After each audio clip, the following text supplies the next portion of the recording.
So after the car accident and LD basically left me for dead, this is what happened. This is a story of a broken girl with a hole in her soul, me, and we're on part 7. So like I said, they just took off running, you guys, and I was so afraid. I was vodka drunk. My car was on 4 flats in the Howard Johnson motel parking lot. Like, it spun me around and I landed in there.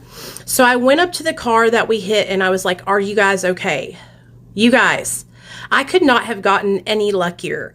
The person that we were hit, they were coked out. And it was obvious.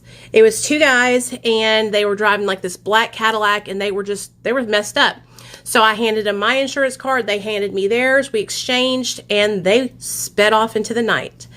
Well, I wasn't staying there to wait on the cops so that way I could get a, driving under the influence, DWI.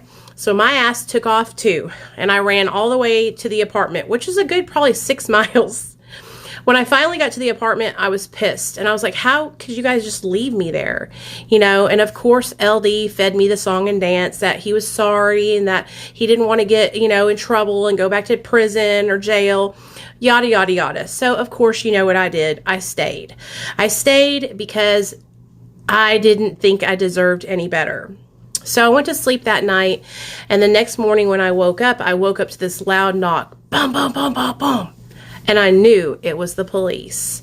You guys, the police were at their apartment. I answered the door and there they were. There they were. Luckily, the police officer knew my mom and dad and he knew me from high school. So the only charge I got was like some kind of driving. I don't know. It was like a menial charge. I think I had to pay like $90 for the charge. So I was really, really, really fortunate.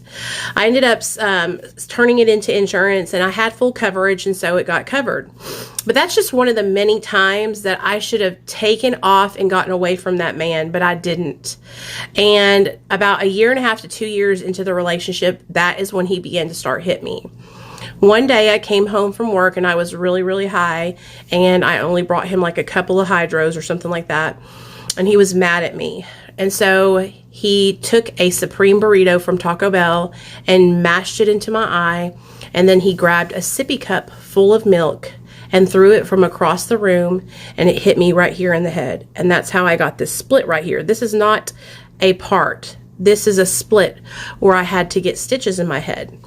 Now, I didn't know it was that bad, so I went and laid down, and when I woke up an hour later, there was blood everywhere. And that's when I woke up and I said, "You got to take me to the hospital." And this was the first time I ever lied at the hospital.